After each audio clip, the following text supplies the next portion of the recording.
Chapter 3. Arrangements settled.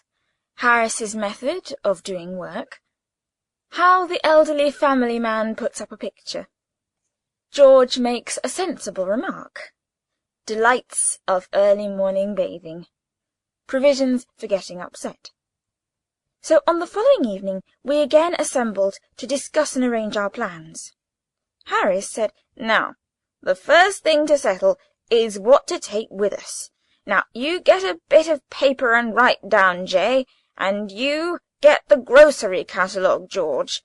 And somebody give me a bit of pencil, and then I'll make out a list." That's Harris all over, so ready to take the burden of everything himself, and put it on the backs of other people. He always reminds me of my poor Uncle Podger. You never saw such a commotion up and down a house in all your life as when my Uncle Podger undertook to do a job. A picture would have come home from the frame-maker's and be standing in the dining-room, waiting to be put up, and Aunt Podger would ask what was to be done with it, and Uncle Podger would say, "Oh, you leave that to me. Don't you any of you worry yourselves about that. I'll do all that." And then he would take off his coat and begin. He would send the girl out for 6 pennyworth of nails, and then one of the boys after her to tell her what size to get, and from that he would gradually work down and start the whole house. "Now, you go and get me my hammer, Will, and you bring me the rule, Tom, and I shall want the step-ladder, and I had better have a kitchen chair too, and Jim, you run round to Mr. Goggles and tell him Pa's kind regards and hopes his leg's better, and will he lend me his spirit level. And don't you go, Maria, because I shall want somebody to hold me the light, and when the girl comes back she must go out again for a bit of picture cord. And Tom, where's Tom? Tom, come here, I shall want you to hand me up the picture." And then he would lift up the picture and drop it, and it would come out of the frame, and he would try to save the glass and cut himself. And then he would spring round the room looking for his handkerchief. He could not find his handkerchief because it was in the pocket of the coat he had just taken off, and he did not know where he had put the coat, and all the house had to leave off looking for his tools and start looking for his coat, while he would dance round and hinder them. "Doesn't anybody in the whole house know where my coat is? I never came across such a set in all my life, upon my word I didn't. 6 of you, and you can't find a coat that I put down not 5 minutes ago. Well, of all the—" Then he would get up and find that he had been sitting on it, and would call out, "Oh, you can give it up. I've found it myself now. Might just as well have asked the cat to find anything as expect you people to find it." And when half an hour had been spent in tying up his finger, and a new glass had been got, and the tools and the ladder and the chair and the candle had been brought, he would have another go, the whole family, including the girl and the charwoman, standing round in a semicircle, ready to help. 2 people would have to hold the chair, and a third would help him up on it, and hold him there, and a 4th would hand him a nail, and a 5th would pass him up the hammer, and he would take hold of the nail and drop it. "There," he would say in an injured tone, "now the nail's gone." And we would all have to go down on our knees and grovel for it, while he would stand on the chair and grunt, and want to know if he was to be kept there all the evening. The nail would be found at last, but by that time he would have lost the hammer. "Where's the hammer? What did I do with the hammer? Great heavens! 7 of you gaping round there, and you don't know what I did with the hammer." We would find the hammer for him, and then he would have lost sight of the mark he had made on the wall where the nail was to go in, and each of us had to get up on the chair beside him and see if we could find it. and we would all discover it in a different place, and he would call us all fools, one after another, and tell us to get down. And he would take the rule and remeasure, and find that he wanted half 31 3/8 inches from the corner, and would try to do it in his head and go mad. And we would all try to do it in our heads, and all arrive at different results, and sneer at each other. And in the general row the original number would be forgotten, and Uncle Podger would have to measure it again. He would use a bit of string this time, and at the critical moment, when the old fool was leaning over the chair at an angle of 45, and trying to reach a point 3 inches beyond what was possible for him to reach, the string would slip, and down he would slide onto the piano, a really fine musical effect being produced by the suddenness with which his head and body struck the notes all at the same time. And Aunt Maria would say that she would not allow the children to stand round and hear such language. At last Uncle Podger would get the spot fixed again, and put the point of the nail on it with his left hand, and take the hammer in his right hand. And with the first blow he would smash his thumb, and drop the hammer with a yell on somebody else's toes.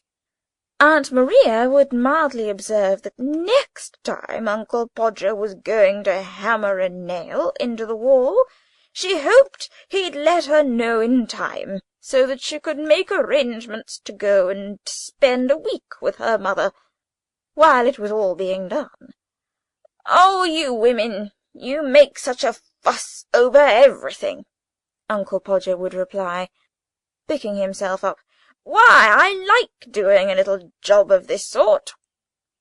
And then he would have another try, and at the second blow the nail would go clean through the plaster, and half the hammer after it, and Uncle Podger be precipitated against the wall with force nearly sufficient to flatten his nose.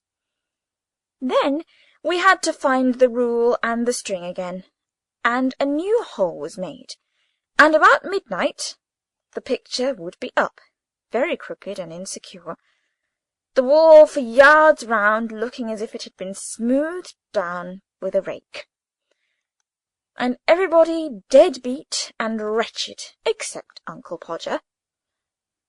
"There you are," he would say, stepping heavily off the chair onto the charwoman's corns, and surveying the mess he had made with evident pride. "Why, some people would have had a man in to do a little thing like that." Harris will be just that sort of man when he grows up, I know, and I told him so. I said I could not permit him to take so much labour upon himself. I said, "No, you get the paper and the pencil and the catalogue, and George, write down, and I'll do the work." The first list we made out had to be discarded. It was clear that the upper reaches of the Thames would not allow for the navigation of a boat sufficiently large to take the things we had set down as indispensable. So we tore the list up and looked at one another. George said, "You know, we are really on a wrong track altogether. We must not think of the things we could do with, but only of the things that we can't do without." George comes out really quite sensible at times. You'd be surprised. I call that downright wisdom, not merely as regards to the present case, but with reference to our trip up the river of life generally.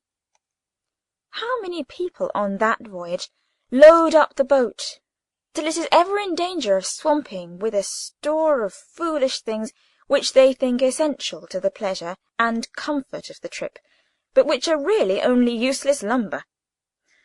How they pile the poor little craft mast-high with fine clothes and big houses, with useless servants, and a host of swell friends that do not care twopence for them, and that they do not care 3 halfpence for, with expensive entertainments that nobody enjoys, with formalities and fashions, with pretence and ostentation, and with, heaviest, maddest lumber of all, the dread of what will my neighbours think, with luxuries that only cloy, with pleasures that bore, with empty show that, like the criminal's iron crown of yore, makes to bleed and to swoon the aching head that wears it.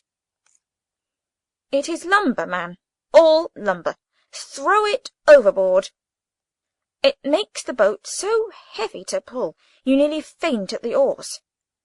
It makes it so cumbersome and dangerous to manage, you never know a moment's freedom from anxiety and care, never gain a moment's rest for dreamy laziness, no time to watch the windy shadows skimming lights o'er the shallows, or the glittering sunbeams flitting in and out among the ripples, or the great trees by the margin looking down at their own image, or the woods all green and golden, or the lilies white and yellow, or the sombre waving rushes, or the sedges, or the orchids, or the blue forget-me-nots. Throw the lumber over, man. Let your boat of life be light, packed with only what you need, a homely home and simple pleasures, one or two friends worth the name, someone to love and someone to love you, a cat, a dog, and a pipe or two, enough to eat and to wear, and a little more than enough to drink, for thirst is a dangerous thing. You will find the boat easy to pull then, and it will not be so liable to upset, and it will not matter so much if it does upset. Good plain merchandise will stand water. You will have time to think as well as to work, time to drink in life's sunshine, time to listen to the Aeolian music that the wind of God draws from the human heartstrings around us, time to— I beg your pardon, really, I quite forgot. Well, we left the list to George, and he began it. "We won't take a tent," suggested George. "We will have a boat with a cover. It is ever so much simpler and more comfortable." It seemed a good thought, and we adopted it. I do not know whether you have ever seen the thing I mean. You fix iron hoops up over the boat, and stretch a huge canvas over them, and fasten it down all round, from stem to stern, and it converts the boat into a sort of little house, and it is beautifully cosy, though a trifle stuffy. But there, everything has its drawbacks, as the man said when his mother-in-law died, and they came down upon him for the funeral expenses. George said that in that case we must take a rug each, a lamp, some soap, a brush and comb between us, a toothbrush each, a basin, some tooth-powder, some shaving-tackle. Sounds like a French exercise, doesn't it? And a couple of big towels for bathing. I always notice that people always make giant arrangements for bathing when they are going anywhere near the water, but that they don't bathe much when they are there. It is the same when you go to the seaside. I always determine, when thinking over the matter in London, that I'll get up early every morning and go and have a dip before breakfast, and I religiously pack up a pair of drawers and a bath-towel. I always get red bathing drawers. I rather fancy myself in red drawers, they suit my complexion so.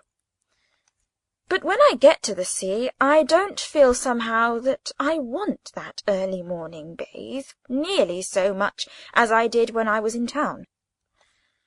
On the contrary, I feel more that I want to stop in bed till the last moment, and then come down and have my breakfast.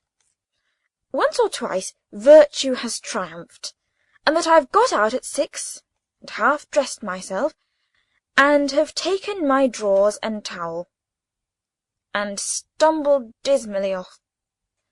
But I haven't enjoyed it. They seem to keep a specifically east wind waiting for me when I go to bathe in the early morning, and they pick out all the 3-cornered stones and put them on the top, and they sharpen up the rocks and cover the points over with a bit of sand, so I can't see them, and they take the sea and put it 2 miles out, so that I have to huddle myself up in my arms and hop, shivering, through 6 inches of water. And when I do get to the sea, it is rough and quite insulting. One huge wave catches me up and chucks me in a sitting posture, as hard as ever it can, down onto a rock, which has been put there for me. And before I've said, "Oh! Ah!" and found out what has gone, the wave comes back and carries me out to mid-ocean. I begin to strike out frantically for the shore, and wonder if I shall ever see home and friends again, and wish I'd been kinder to my little sister when a boy. When I was a boy, I mean.